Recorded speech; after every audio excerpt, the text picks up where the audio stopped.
This program is for discussion purpose only. Business Plus TV or any of our anchor does not bear any responsibility or liability towards the content.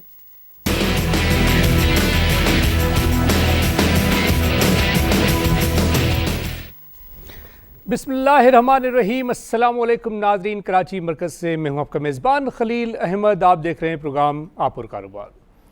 सबसे पहले मईशत की बात करते हैं और उसके बाद किसी एक ऐसे सेक्टर के हवाले से आज हम बात करेंगे जो बहुत ज़्यादा अहमियत का हामिल होना चाहिए।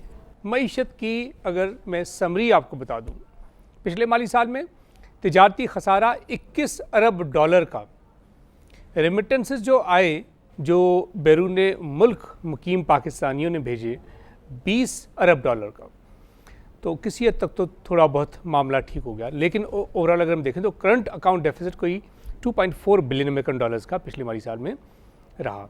अब पिछले माली साल में हम अगर फॉरेन डायरेक्ट इन्वेस्टमेंट की बात करें तो 1.2 बिलियन अमेरिकन डॉलर्स की फॉरेन डायरेक्ट इन्वेस्टमेंट रही, और जो रिपेट्रिएशन ऑफ कैपिटल रहा, यानी जो प्रॉफिट कमाया उन कंपनीज ने जिन्होंने यहाँ पे पैसा लगाया है और यहाँ से प्रॉफिट कमा के, मुनाफा कमा के जो पैसा बचा वो तकरीबन 2 बिलियन अमेरिकन डॉलर्स, यानी इतनी सरमायाकारी नहीं हुई जितना कि पैसा यहाँ से पाकिस्तान से बाहर गया।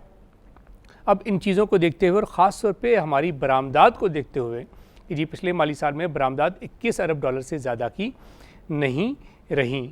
ओवरऑल अगर हम देखें तो डेट सर्विसिंग में पिछले माली साल में हमने 5.3 बिलियन अमेरिकन डॉलर्स दिए, और इस चीज़ को देखते हुए, ख़ास तौर पर रिजर्व्स को देखते हुए जो 23 बिलियन अमेरिकन डॉलर्स के हैं, उसको देखते हुए मुझे ये तजिया करने में किसी किस्म की कोई आर महसूस नहीं होता कि पाकिस्तान की इकॉनमी को बेहतर करने के लिए बहुत ज़्यादा इक़दाम करने की अशद ज़रूरत है। इस वक्त ख़ास तौर पर एक्सपोर्ट को बढ़ाने के हवाले से काम करना चाहिए। अगर आपकी बरामदात नहीं बढ़ी तो आने वाले सालों में मुश्किलात का सामना करना पड़ेगा। यह अल्लाह का करम है कि CPEC 46 बिलियन अमेरिकन डॉलर का एक प्रोजेक्ट है जिसकी वजह से पाकिस्तान की इकॉनमी में बेहतरी आएगी और बहुत ज़बरदस्त बेहतरी आएगी। अब कुछ ऐसे सेक्टर्स, मैं उनको कहता हूँ नॉन ट्रेडिशनल सेक्टर्स, जिनकी बरामदात के हवाले से अक्सर किसी भी प्रोग्राम में देखें तो बात नहीं होती। हम 2-4 सेक्टर्स की बात करते हैं। गोश्त, ख़ास पे रेड मीट की एक्सपोर्ट के हवाले से, बरामदात के हवाले से अगर हम देखें तो पाकिस्तान में वैसे मवेशियों की बात करें तो एक अंदाजे के मुताबिक तकरीबन 4 करोड़ मवेशी पाकिस्तान में, और उसमें तकरीबन 50% यानी कोई 20 करोड़ के करीब पंजाब में है, यानी पंजाब का हिस्सा बहुत ज़्यादा है। ओवरऑल अगर देखें तो पाकिस्तान की जो ट्रेड पॉलिसी आई थी 1998 में, उसमें ये अनाउंस कर दिया गया जी पाकिस्तान से आप गोश्त एक्सपोर्ट कर सकते हैं, और उसके बाद ये चीज़ें शुरू हुई। लेकिन अभी भी अगर देखें तो पाकिस्तान की जो टोटल एक्सपोर्ट होती है हार्डली रेड मीट की 25,000 टन के करीब होती है। दुनिया में जो इस वक्त हो रही तिजारत वो कोई 10 मिलियन टन के करीब हो रही है। हम कहीं भी नज़र नहीं आते। वैसे हम एक्सपोर्ट तो करते रहे हैं, Saudi Arabia, Iran, Qatar, Bahrain, बहुत से और ममालिक हैं, UAE वगैरह, जहाँ हम एक्सपोर्ट करते रहे हैं। लेकिन चाइना कि अगर हम देखें तो दुनिया में जितनी भी तिजारत होती है, जितनी कंजम्पशन होती है रेड मीट की, उसका तकरीबन 22% कंजम्पशन चाइना में होती है। अगर यहाँ से चाइना रेड मीट की एक्सपोर्ट हो, ख़ासतौर पे लैंड रूट के ज़रिए हो, तो एक तो फ्रेट चार्जेस में बड़ा ही हम बेहतर मुनाफा देख सकते हैं कि जी आपकी कॉस्ट ऑफ डूइंग बिजनेस कम हो जाएगी और बहुत ज़्यादा मुनाफा आपको मिलेगा। चाइना एक्सपोर्ट के हवाले से क्या हो रहा है इस वक्त, और दुनिया भर को एक्सपोर्ट करने के लिए वो लोग जो काफ़ी मेहनत कर रहे हैं, उनको क्या कोई इंसेंटिव्स वगैरह मिल रहे हैं, सरमायाकारी हो रही है, और हुकूमत को इस वक्त क्या करना चाहिए, तमाम इश्यूज़ हैं जिस पर हम बात करेंगे। इसी हवाले से आज हमें स्टूडियोज़ में ज्वाइन किया है नसीब अहमद सैफ़ी साहब ने। आप चीफ एग्जीक्यूटिव ऑफिसर हैं अनीस एसोसिएट्स प्राइवेट लिमिटेड के। नसीब साहब, प्रोग्राम को शामिल करते हैं आपको। वालेकुम सलाम, बहुत शुक्रिया कब तशरीफ़ लाए। सबसे पहले तो ये जानना चाहेंगे कि अगर हम देखें तो पाकिस्तान की रेड मीट की जो बरामदात हैं वो सिर्फ कोई 250 मिलियन अमेरिकन डॉलर्स के करीब मुश्किल से हैं, हालांकि पोटेंशियल तो कोई 1 अरब डॉलर से ज़्यादा का है। ये कम क्यों हो रही है हमारी बरामदात? 20 से 25% इस वक्त हमारी एक्सपोर्ट कम हो गई है, हमारी अपनी ही पॉलिसीज़ की वजह से। और ये जो कर भी रहे हैं ना, तो वो हम अपनी बेसिस पे कर रहे हैं। गवर्नमेंट की तरफ से हमें कोई इंसेंटिव नहीं मिल रहा। क्यों गवर्नमेंट उनको एक लाडला बच्चा मिला हुआ है टेक्सटाइल, अच्छा, और सारे इंसेंटिव उसी झोली में डाल रहे हैं। हमें बिल्कुल नज़रअंदाज किया जा रहा है। अगर देखा जाए तो एक्सपोर्ट का मतलब है कि भी जो बाइट से आपको पैसे कमा के दे रहा है उसको आप प्रमोट करें, हाँ बिल्कुल करें। चाहे वो टेक्सटाइल वाला है, चाहे वो कोई चने बेचने वाला है। बिल्कुल।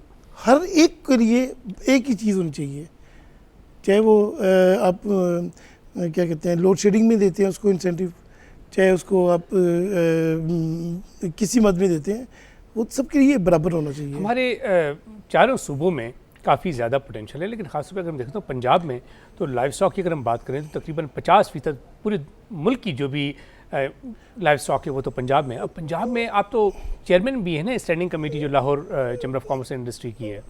और तो मैं all Pakistan meat processor and exporter association का चेयरमैन भी हूँ। अब वहाँ पे जो आप लोगों को मुश्किलात का सामना करना पड़ रहा है, हुकूमत में किससे बात हो रही है, कौन से मिनिस्टर से बात हो रही है?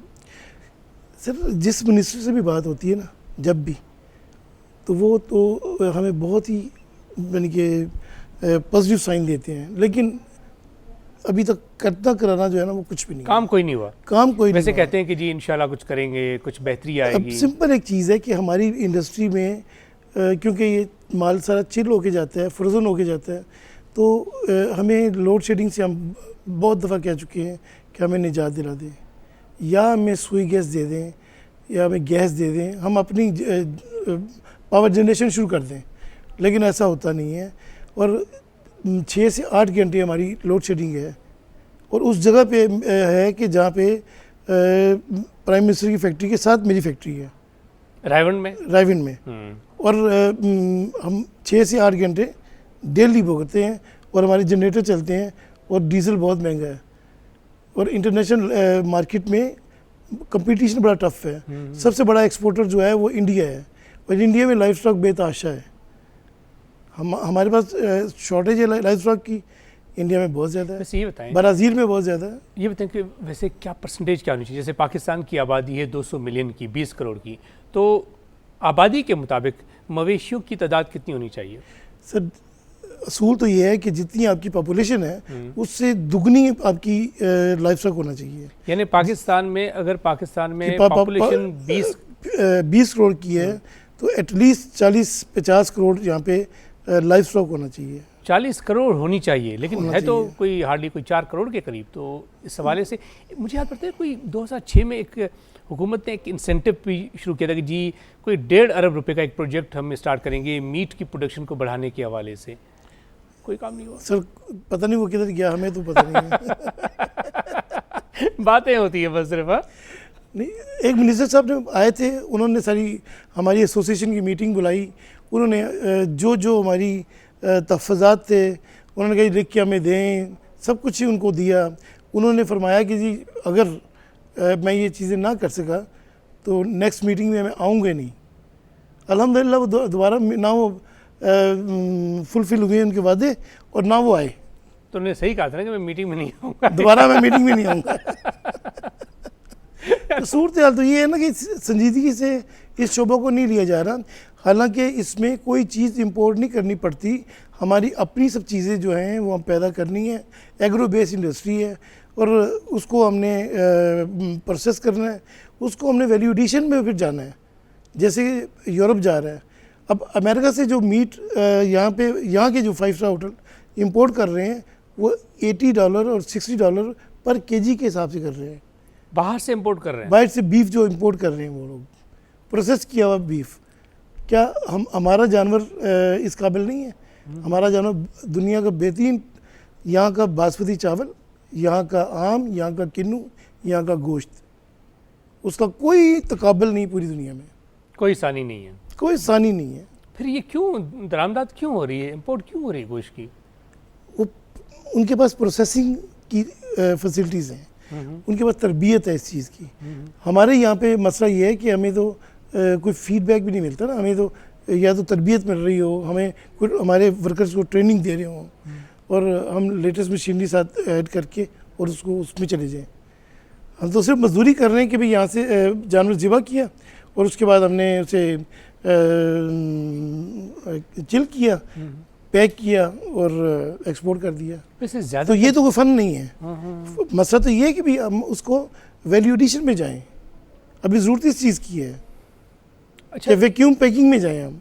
अच्छा, ज़्यादातर ये कहा जाता है कि ये पाकिस्तान में होता है कि जैसे ही स्लॉटरिंग हुई जानवर को जैसे ही आपने काटा उसके बाद होता ये कि जैसे हम कहते हैं ना कि बोन इन कट्स या बोनलेस कट्स जो एक कॉन्सेप्ट है दुनिया भर में होता जी है, जी वो होता नहीं है। वहीं जानवर को काटा और बस उसी जानवर को फिर एक्सपोर्ट कर देते हैं, वैल्यू एडिशन नहीं हो पाती। उसकी वजूहत क्या है आपके घर में? सर अभी लोग उधर जाए, एक तो दूसरी चीज़ ये है कि हमारे यहाँ पे ट्रेनिंग और अवेयरनेस का फुकदान है।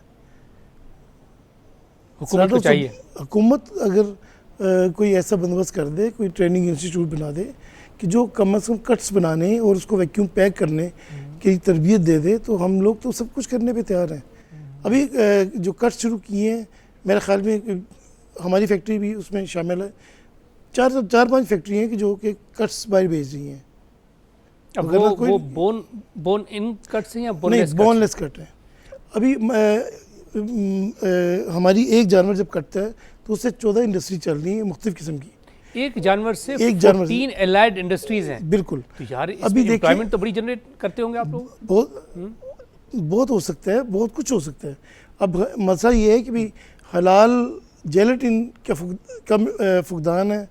हम बाहर से जो इंपोर्ट कर रहे हैं जेलेटिन अपनी ज़रूरियात के लिए, अपनी स्वीट्स और बाकी चीज़ें बनाने के लिए, जूसेस में डालने के लिए, उसका कोई हमारे पास 100% प्रूफ नहीं है कि वो हलाल है। उस पर ऊपर स्टिकर ज़रूर लगा होता है हलाल का, लेकिन वो स्टिकर के पीछे किसने सर्टिफिकेशन दी है उनको, कौन सी बॉडी है, कुछ नहीं इनके पास। अब जो मुझे बता दें कि भाई चाइना से अगर आएगा तो क्या गारंटी है उसकी। तो यहाँ पे प्रोड्यूस कर सकते हैं आप लोग? यहाँ पे जो बोन चिप्स है वो एक्सपोर्ट हो रहा है, क्योंकि हलाल बोन चिप्स जो है उसकी वैल्यू ज़्यादा है, महंगा है, उसकी डिमांड है पूरे वर्ल्ड में। अब हलाल की तरफ लोगों का रुझान हो रहा है, चाहे वो यूरोप है चाहे वो अमेरिका है, और उसकी आपको रेट भी ज़्यादा मिलता है, और गवर्नमेंट उस पर क्या रिबेट भी दे रही है। एक दिलचस्प सूरत आ रही है बिल्कुल कि हम खुद अपने लिए बाहर से मंगवा रहे हैं और यहाँ से जो वो है बोन चिप्स वो बाहर जा रहा है। मैं बड़ा हैरान था कि अगर हम देखें ना, ये जो पॉलिसी आई थी 1998 में, ट्रेड पॉलिसी, जिसमें कहा गया था कि जी आप गोश्त एक्सपोर्ट कर सकते हैं। जी जी। मुझे याद पड़ता है कि 90s में ही ऑस्ट्रेलिया से मुख्तलिफ ममालिक से यहाँ जानवर इम्पोर्ट हो रहे थे, जिसमें गाय वगैरह भी इम्पोर्ट हो रही थी। जी जी। जब हम एक एग्रो बेसिक ज़रूरी मईशत हैं, तो ये जानवर इम्पोर्ट हो रहे हैं पाकिस्तान में, क्या रैशनल है? अल्लाह ताला ने हमें एक तोहफ़ा दिया है चोलिस्तान की शक्ल में, जो डेजर्ट है, जहाँ जो डिज़ीज़ फ्री एरिया है, वहाँ पे इन्होंने प्लानिंग भी की थी। उसमें शहबाज शरीफ साहब को क्रेडिट जाता है कि उन्होंने काम बहुत किया था, लेकिन अभी उनका रुझान और तरफ चला गया, हम फिर बेयारो मददगार रह गए। उन्होंने कोशिश की थी कि वहाँ पे मैं प्लॉट बनाऊँ और जो स्टेक होल्डर हैं वो यहाँ पे फार्मिंग करें और अपनी ज़रूरियात के लिए जानवर खुद पैदा करें। तो ये चीज़ इम्प्लीमेंट होनी चाहिए। हुआ नहीं? हमें नहीं हुआ। पंजाब में कौन कौन से शहरों को उन्होंने कहा था कि जी इन शहरों में ये चीज़ होनी चाहिए? वैसे अगर देखें तो पंजाब का इनके मुल्तान से लेके तो सिंध के बॉर्डर तक ये पूरा पट्टी की पट्टी जो है, ये जनूबी सारी जनूबी पंजाब, ये सारी की सारी बहावलपुर समेत ये बेहतरीन जानवर यहाँ पे पलता है। और अभी भी जो जानवर लोग पसंद करते हैं या एक्सपोर्ट होता है, मेन मंडियाँ वहीं पे हैं, मेन ग्रोइंग एरिया वही है। तो ये चीज़ आगे जो ना बढ़ पाई, उसकी वजूहत आप समझते हैं कि लोगों के पास पैसा नहीं है, या वही पुराने ट्रेडिशनल मेथड्स की जी इस तरीके से ही जानवरों मेथड वो पुराने मेथड यूज़ कर रहे हैं। अभी कुछ पढ़े लिखे लोग आए हैं, उन्होंने कोई एक्सपेरिमेंट किए हैं, कुछ उसमें डिसार्ड होकर वापस चले गए हैं। अभी जो ओवरसीज़ पाकिस्तानी हैं उनको चाहिए कि वो किसी तरीके से गवर्नमेंट उनको मोटिवेट करे कि वो पाकिस्तान में आके इस सेक्टर में बजाय रियल स्टेट में पैसे लगाने के इस सेक्टर में पैसे लगाएं। अच्छा, मुझे याद पड़ता है, बल्कि मैंने विज़िट भी किया था आज से कोई मेरे ख्याल में 20-25 साल पहले की मैं बात बता रहा हूँ।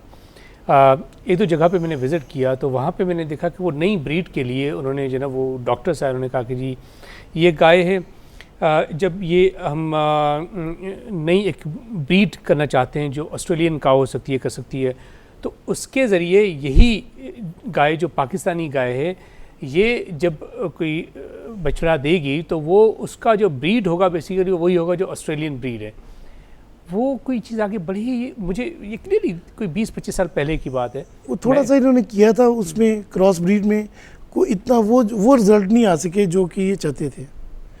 और दूसरी चीज़ ये है कि जो हमारी साहिवाल नस्ल की ब्रीड है या जो चोलिस्तानी ब्रीड है, उसकी जो मीट का जो टेस्ट है वो उसका जवाब नहीं है, कहीं नहीं है, कहीं नहीं ये है। ख़ास तौर पे भैंस की बात कर रहे हैं आप? मैं कौ की बात कर रहा हूँ, कौबुल की बात कर रहा हूँ। ठीक। अच्छा, पाकिस्तान में अगर रेड मीट की बात करें तो ज़्यादा जो जानवर है, क्या बछड़ों को जो है ना वो काटा जाता है? इसलिए कि जब हम बात करते हैं लोगों से, वो कहते हैं कि जी अगर बछड़े हैं और उसमें गोट्स हैं, उसमें शीप हैं, लैम्ब है, और ये सारा हमें इसी इलाके से मिलता है, डेरा गाजी खां से, मुल्तान से, मतलब पट्टी यही है सारी। लेकिन क्या आप समझते हैं और ये डिजीज़ फ्री एरिया है सारा। ये बताएं नसीब साहब कि क्या जब बछड़े को काटा जाता है तो उसका वज़न यही होगा ना, 50-60 किलो के करीब ही होगा ना, इससे ज़्यादा तो नहीं होगा ना? नहीं, जब बछड़ा का जो हम काटते हैं ना, उसका वज़न लाइव वेट जो उसका होता है वो मिनिमम 200 kg मिनिमम। और अगर बड़े जानवर, अगर वो बड़ा जानवर है तो होगा कि 500 kg के करीब होगा, उससे ज़्यादा होगा? नहीं, वो एक्चुअली एक्सपोर्ट के लिए 500 kg का जानवर जो है वो लोग लाइक नहीं करते हैं। वो कहते हैं कि बस 2 दांत वाला जानवर हो, दैट्स इट। और उसका मैक्सिमम जो वज़न होता है वो कितना होना चाहिए? मैक्सिमम वज़न उसका इनके मीट का जो वेट है वो 180 kg 150 kg बस। लेकिन ज़्यादातर जो बछड़े काटे जाते हैं उनके हवाले से अगर हम बात करें तो यही होता है कि ये 60, 70, 80, 100 kg तक के काटे जाते हैं। अगर थोड़ा इंतज़ार कर लिया जाए तो ये 200 kg तक आ सकते हैं। ज़्यादा जो नहीं, 60-70 kg के तो नहीं कट नहीं हो रहे। अच्छा, तो ये बातें जो लोग कर रहे हैं वो नहीं वो नहीं हो ऐसे ही कर रहे हैं हवा में। 100 kg मीट निकलना चाहिए एक में से, उससे कम पे तो वो गाहक राज़ी नहीं होता। अच्छा, अगर उस जानवर की हम बात करें कि कितने साल में बछड़ा इतने वज़न का हो जाता है कि जी 80 और 100 किलोग्राम के करीब उसका गोश्त होता है? ये 15 माह से 18 माह तक। 15 से 18 माह। इससे तो ज़ाहिर है कि अगर सही तरीके से कैटल फार्मिंग हो जी तो पाकिस्तान से तो बड़े पैमाने पे हम गोश्त की बरामदात कर सकते हैं, बहुत ज़्यादा कर सकते हैं। और इसमें हम वैल्यू एडिशन में जब जाएंगे तो हमें तो कम से कम हमारे जो रेट्स हैं वो, अगर हम एक चीज़ 100 रुपये की बेच रहे हैं वो फिर 175 रुपये की बिकेगी। अच्छा, ये बताएं कि मिनिमम कॉर्पोरेट फार्मिंग वगैरह जिसे कहते हैं कि रियल फार्मिंग हो रही है या अभी जैसे आपने कहा कि साउथ पंजाब में बस लोग ही हैं जिन्होंने भैंसें इंडिविजुअल हो रही है सब, जब कुछ भी हो रहा है इंडिविजुअल हो रहा है सारा कुछ। ये क्यों, इसमें सरमायाकारी क्यों नहीं हो पाई आपके ख्याल में? जैसे आपकी फैक्ट्री है, जी आप ज़ाहिर लोगों से ही जानवर ख़रीदते होंगे ना, तो लोगों से जानवर ख़रीदने की बजाय क्या आपने कभी, जैसे बिज़नेस में हम कहते हैं बैकवर्ड इंटीग्रेशन, क्या कभी आपने ये सोचा कि जी ये फार्मिंग मैं खुद करूँ? इससे बेहतर ये नहीं होगा कि जैसे लोगों के पास आप जाके ख़रीदते हैं कि आप अपनी ही फार्मिंग करें वहीं पे? जैसे आपने कहा कि जी 15 माह में जानवर इतना हो जाता है कि उसका वज़न कोई 80 से 100 किलोग्राम के करीब हो जाता है, तो उसमें फ़ायदा नहीं होगा आपको? बिल्कुल सही फरमा रहे हैं, लेकिन हम शुरू कर रहे हैं। अभी कुछ और लोग भी हमारे भाई इसमें आगे हैं कि जो शुरू कर रहे हैं, लेकिन हम कितनी कर लेंगे? बिल्कुल ठीक, बिल्कुल ठीक। हमें फिर भी बाहर से माल तो परचेज़ करना पड़ेगा, स्पेशली इन्हीं एरिया से। तो इन एरियाज़ के जो फार्मर्स हैं उनको इंसेंटिव दे के, उनको इनकरेज करके कोई ऐसी सूरत बनानी चाहिए कि लोग इस तरफ राग़िब हों और हमारी लाइफ स्टॉक बढ़े। अच्छा, जिन लोगों से आप जानवर ख़रीदते हैं, देखिए आप तो प्रोसेसिंग कर रहे हैं, आप तो एक्सपोर्ट कर रहे हैं पाकिस्तान से, कितने ममालिक को एक्सपोर्ट कर रहे हैं? हम कम से कम 12 मुल्कों कर रहे हैं। आप जब 12 ममालिक से आपका ताल्लुक़ है, वहाँ आप यहाँ से गोश्त एक्सपोर्ट कर रहे हैं, जी जी, तो जानवर जिन लोगों से आप ख़रीदते हैं वो उनको कोई इंसेंटिव देते हैं, पैसे आप पहले उनको देते हैं कि जी आप कोशिश करें कि इस पर ज़्यादा से ज़्यादा आपकी तवज्जो हो, उनको चारा ठीक तरीके से दिया जाता हो, उनकी दवाइयाँ वगैरह जो भी होती हैं, जो वेटनरी डॉक्टर्स वगैरह होते हैं, अगर इसमें कोई आपको किसी अवेयरनेस की ज़रूरत हो तो हम इस हवाले से भी आपकी मदद करने के लिए तैयार हैं? या आप सिर्फ ये करते हैं कि जब अपने जानवर ख़रीदने हैं तो आप डायरेक्टली किसी भी गांव देहात में चले जाते हैं, देखा जो भी आपको सेहतमंद जानवर लगा, आपने ख़रीदा, उसको काटा, प्रोसेस किया और फिर मुख्तलिफ ममालिक में आपने एक्सपोर्ट कर दिया? जो जानवर परचेज़ करते हैं पहले तो वो एक्सपर्ट है, दूसरी ये कि हम फ्री ऑफ कास्ट हर बंदे से एक तो इन टच रहते हैं और फ्री ऑफ कास्ट उनको एडवाइस करते रहते हैं कि भाई आपने क्या करना है और कैसे करना है, ताकि जानवर का वेट जो है, क्योंकि ये अब इंडस्ट्री बन गई है ना कि आप कितना उसको खिला रहे हैं और कितना वो आपको दे रहा है, इनपुट क्या है आउटपुट क्या है, सिंपल सी बात है। अगर आप फ़ायदे में जा रहे हैं तो आप दोबारा भी कोई फ्लॉक लेके पालेंगे और उसको फार्मिंग में जाए, मज़ीद इजाफा होगा। अगर नहीं मिल रहा तो आप वापस आ जाएंगे, छोड़ देंगे इस काम को। शुरू में लोगों ने छोड़ा इसी, लेकिन अभी कुछ लोगों को समझ आनी शुरू हुई है और लोग कर रहे हैं काम ये। अच्छा, कोई एक स्टैंडर्ड है पाकिस्तान में आपके ख़्याल में कि जी जब किसी भी जानवर को काटा जाता है तो लैब टेस्ट हो उस गोश्त का? बिल्कुल बिल्कुल, आप सही, मैं यही बात कहने वाला था कि जब जिस वो जानवर फैक्ट्री में एंटर होता है उसको सबसे पहले उसका एंटीमार्टम होता है। एक एक जानवर चेक करते हैं हमारे वेटरनरी डॉक्टर्स। उसके बाद जब वो ज़िबा हो जाता है और उसकी खाल उतर जाती है तो उसके बाद उसके जो ऑर्गन्स हैं उनके टेस्ट होते हैं और उनसे पता चल जाता है कि भी जानवर में कोई प्रॉब्लम तो नहीं है। बहुत से जानवर ऐसे होते हैं कि जो ज़ाहिर देखने में ठीक लगते हैं, लेकिन ये कि बाद में पता चलता है कि इसमें टीबी है, इसमें क्या कहते हैं कैंसर है और पैरासाइट्स हैं और बीमारियाँ हैं। Will continue with this. नाज़रीन, हम बात करें कि पाकिस्तान में अगर हम देखें तो लाइफ स्टॉक के हवाले से एज सच हमने जब टोटल में इकॉनमी में देखता हूँ एग्रीकल्चर का शेयर, तो अगर 22 से 23% सिर्फ लाइफ स्टॉक का हमारी मईशत में शेयर 11% के करीब है। हुकूमती सतह पे लाइफ स्टॉक की बेहतरी के लिए, मीट प्रोडक्शन की बेहतरी के लिए और ख़ास तौर पे कैटल फार्मिंग बड़े पैमाने पे स्टार्ट करने के लिए क्या कोई मराहत दी जा रही है, कोई इंसेंटिव दिए जा रहे हैं, लोगों को इनकरेज किया जा रहा है या नहीं, ताकि पाकिस्तान से बरामदात में इजाफा हो, हम फॉरेन एक्सचेंज कमा पाएँ, हमारी मईशत में बेहतरी आए? वक्त ब्रेक का साथ रहिएगा।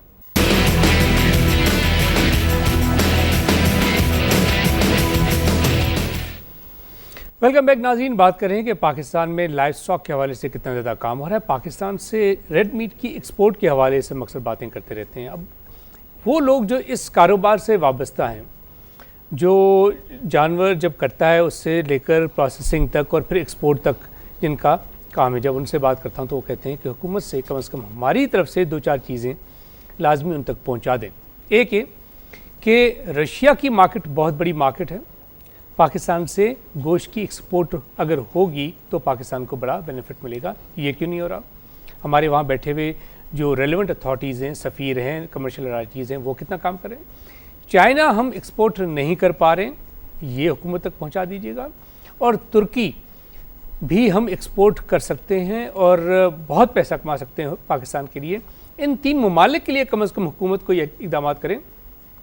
मैं जब उनसे कहता हूँ कि आप ये बताएं कि हुकूमत ने ज़ाहिर कोई डॉक्यूमेंट्स वगैरह तो मांगे होंगे, आपने वो जमा कराएं? तो कहते हैं जी हुकूमत ने जो भी कहा, जो डॉक्यूमेंट कहे सब हमने जमा करा दिए और फिर हम फॉलो भी करते हैं। हम उनसे कहते हैं कि बताइए कि ये मार्केट्स कब खुलेंगी, रशिया की, चाइना की और तुर्की की, ये कब खुलेंगी ताकि हम इन ममालिक को एक्सपोर्ट कर सकें, हमारी एक्सपोर्ट में इजाफा हो।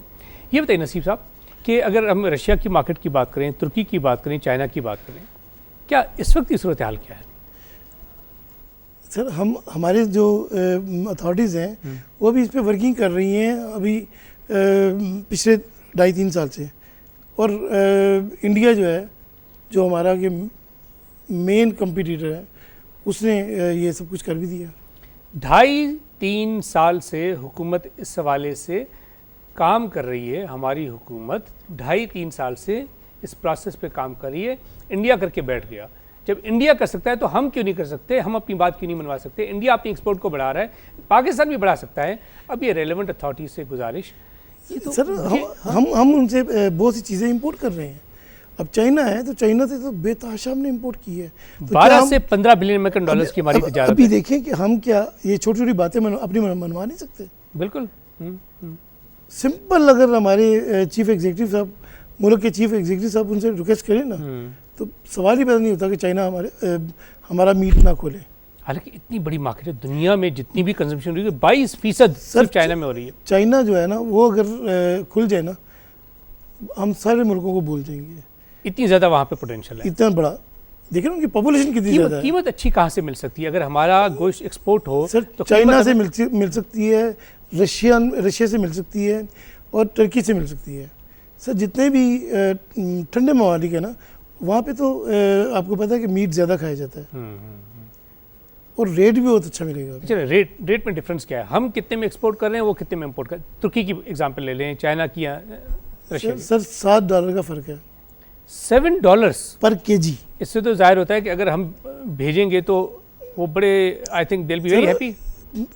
हम दुगनी से ज़्यादा कीमत पे वहाँ पे एक्सपोर्ट करेंगे। Great great great. तो क्या रेलेवेंट अथॉरिटीज़ क्या कहती हैं? ये 2.5 से 3 साल से वो काम कर रहे हैं, प्रोसेस चल रहा है, सर इसको ठंडे होके बैठे हुए हैं। इसमें सिर्फ शरीफ बरादरान ही काम कर सकते हैं, क्योंकि पहले भी इनका मौक़िफ़ था कि हम ज़्यादा फॉरेन एक्सचेंज कमाएं, और शहबाज साहब ने बहुत काम किया इसके ऊपर, नो डाउट काम किया, लेकिन उस काम को नहीं आ रहा। उस बुनियादें इन्होंने रखी, उसको चलाया, लेकिन उसको बीच में छोड़ के इनके तवज्जो हट गई। नहीं तो ये तो जब तवज्जो हटी ना तो हम बेयारो मददगार हो गए। नहीं, ये तो फिर ठीक नहीं होना। जब उन्होंने बुनियादें रखी तो उनको चाहिए था कि इसकी प्रॉपर तरीके से इम्प्लीमेंटेशन भी करते। सब शहबाज शरीफ साहब ने जो काम किए उसके असरात चारों सूबे पे पड़े। ये नहीं कि सिर्फ पंजाब के लिए उन्होंने काम किया, ये क्रेडिट जाता उनको। और उन्होंने बहुत क्या कहते हैं कोशिश की कि मैं इंसेंटिव भी दूं, इनकी बात भी सुनूं, मीटिंग भी बुलाते थे। अभी तो हम बहुत दूर दूर चले गए कि उनके पास टाइम नहीं है कि एक वक्त कि शहबाज शरीफ साहब आपको बुलाते थे, आपके साथ मीटिंग्स होती थी हमारे साथ। अब उनका चेहरा देखना भी आपके लिए एक नहीं, उनकी अपनी प्रायोरिटीज चेंज हो गई ना। नहीं देखिए, प्रायोरिटीज़ की जहाँ तक बात है ना, तो नसीर साहब इसमें ये हो सकता है ना कि देखिए आप अपनी प्रायोरिटीज़ को सेट करें ना, चीज़ों को प्रायोरिटाइज करें कि हर सेक्टर पे तवज्जो होनी चाहिए। हम करके हम लेटर लिख सकते हैं ना मैक्सिमम, वो नहीं कर रहे। अखबारों में लिख सकते हैं, वो हम कर रहे हैं। उसके अलावा हम क्या कर सकते हैं? बिल्कुल ठीक। फिर ये अब किसकी तरफ देख रहे हैं आप लोग? आपकी जो पूरी एसोसिएशन है वो किसकी तरफ देख रही है? सर हम अल्लाह की तरफ देख रहे हैं, और हम खुद अपने जोरे बाजू पे अभी तक एक्सपोर्ट कर रहे हैं, वगरना हमारे साथ गवर्नमेंट का कोई ऐसा नहीं है। अभी ज़रूरत एक चीज़ की है कि ये फोकस करें अपनी जगह पे।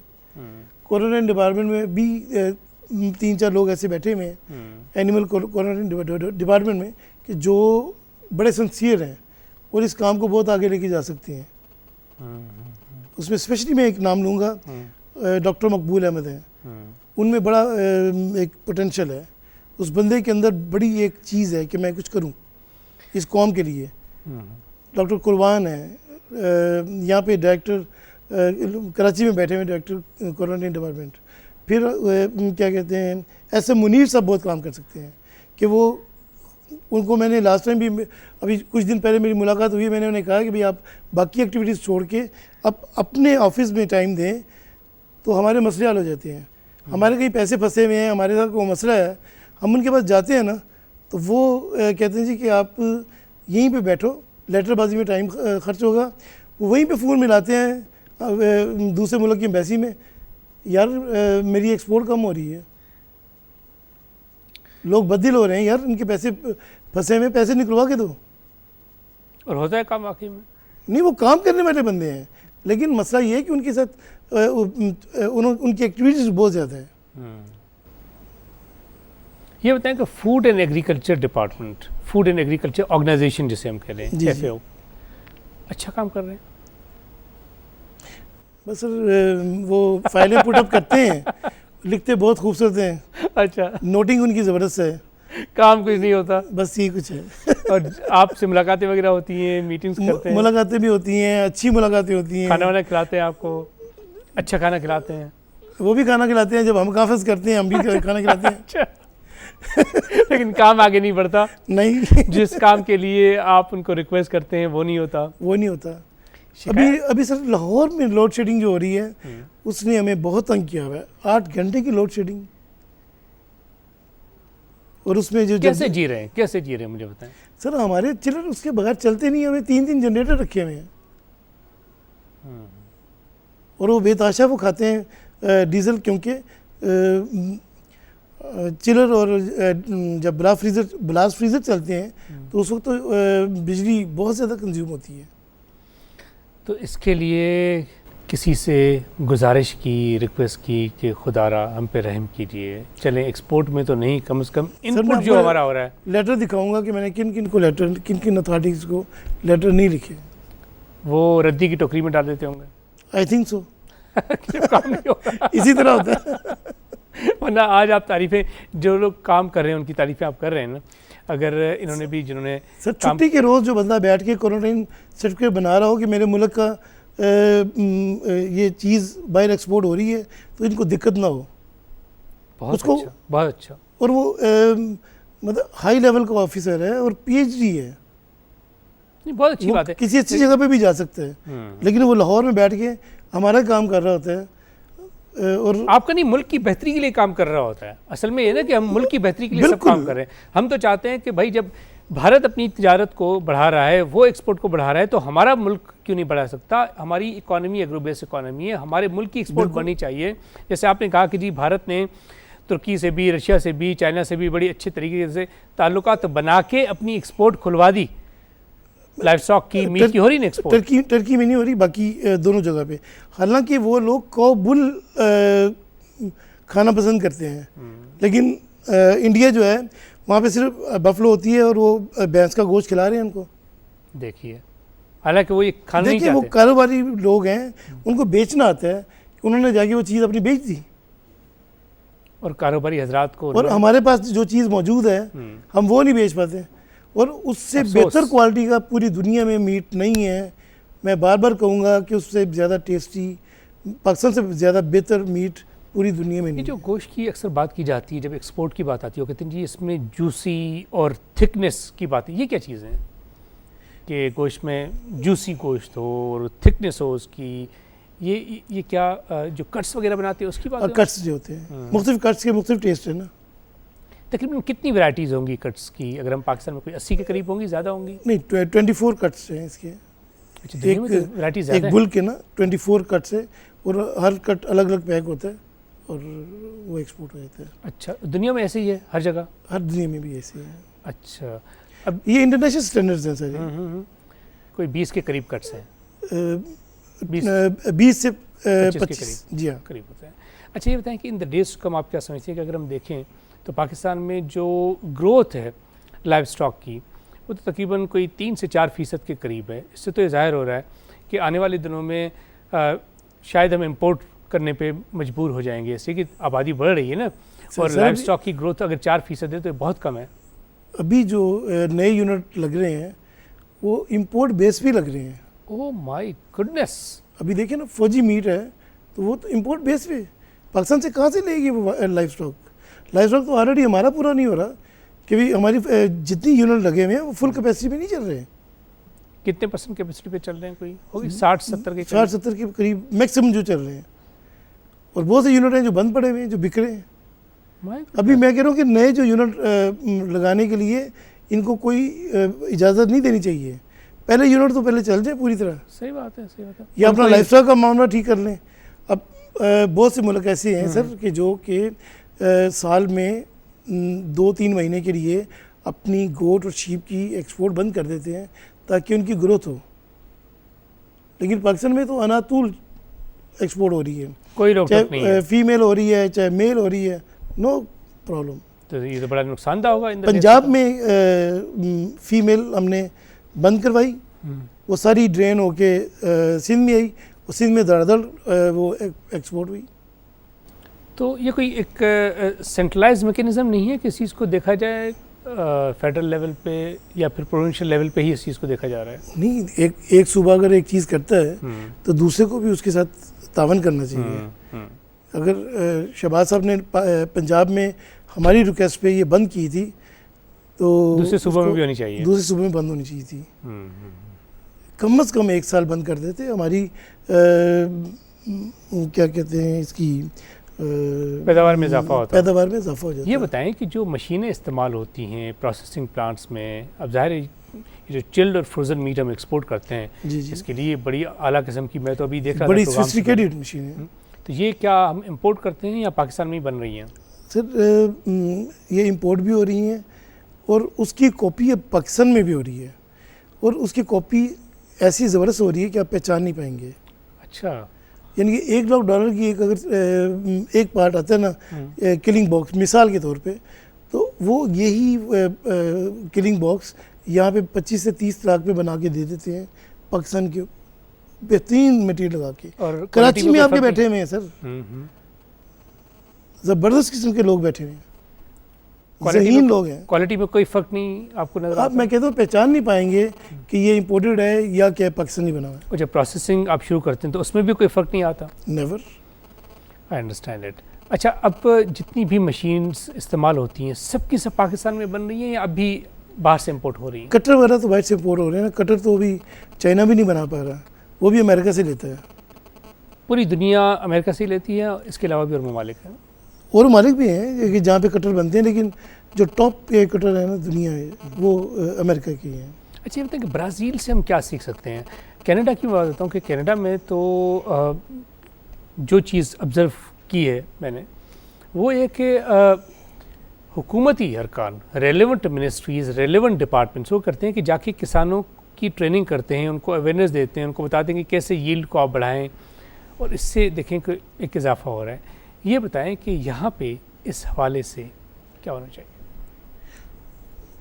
सर ये चीज़ें अभी कुछ यूएसएड ने शुरू की हैं पाकिस्तान में, और यूएसएड जो है वो ट्रेनिंग प्रोग्राम अभी शुरू कर रहा है और हमारे साथ मिल के कर रहा है कि अभी किस तरह से ट्रेनिंग दी जाए वर्कर्स को, कि किस तरीके से आपने हेल्थ, फूड सेफ्टी और इन चीज़ों को मद्देनज़र रखते हुए काम करना है। इन सेक्टर्स की क्या रिक्वायरमेंट्स हैं और किस तरीके से आप लोगों ने उसमें वर्किंग करनी है कि जिसमें कोई भी गंदगी का, किसी सफाई के मामले में, बाकी चीज़ों के मामले में कोई नहीं हो। और दूसरी चीज़ ये भी कट्स, फिर हलाल की जो एक डेफिनेशन है वो बड़ी इम्पोर्टेंट है। हम कहते हैं कि शायद ज़िबा कर दिया तो वो हलाल हो गया, नहीं, उसके आगे पीछे और भी बहुत सी चीज़ें हैं कि वो पैकिंग किस चीज़ में हो रहा है, क्या वो भी चीज़ सही है, उसे खाया क्या है, क्या वो हलाल खाया है उसने, ये बहुत सारे पूरा इसकी भी पूरी चेन है हलाल की भी, तब वो हम जाके उसको सर्टिफाई कर सकते हैं कि ये हलाल मीट है। जब आप जानवर ख़रीदते हैं तो आपको इस चीज़ का अंदाज़ा कैसे होगा कि उसको जो चारा दिया गया है वो क्या दिया गया है? देखिए, जिस इलाकों से हम ले रहे हैं ना जानवर, वो इलाके तो उसमें तो कोई शक नहीं है, शक कोई नहीं है। और क्योंकि पाकिस्तान एक मुसलमान मुल्क है, यहाँ पे ऐसा कोई चारा ना तो इंपोर्ट हो रहा है, तो ना ही ऐसा कोई चारा दिया जा रहा है, ना ही हमारा किसान अफोर्ड कर सकता है कोई महंगी चीज़ उनको खिलाने के लिए। वो वही ट्रेडिशनल चारा खिलाता है, स्वाय इसके कि उसमें थोड़ा सा शीरा मिला दिया,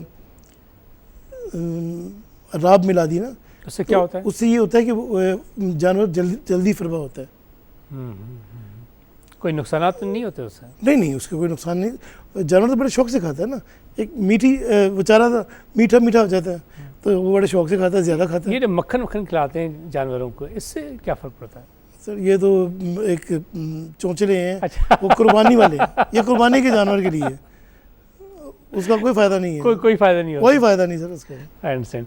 अच्छा, ये वज़न में अगर इजाफा, जैसे अक्सर कहा जाता है कि जी। अगर किसी जानवर के वज़न में इजाफा जल्दी करना हो तो क्या इसका भी कोई मैकेनिज्म है? बिल्कुल, हम तो रिकमेंड करते हैं ना कि 1 साल का जानवर आप लें, उसको 3 महीने तक ये मखसूस चारा दें और साफ़ शफाफ पानी दें, तो उसको विद इन 90 डेज़ या 100 डेज़ उसकी जो वेट है वो डबल होना चाहिए।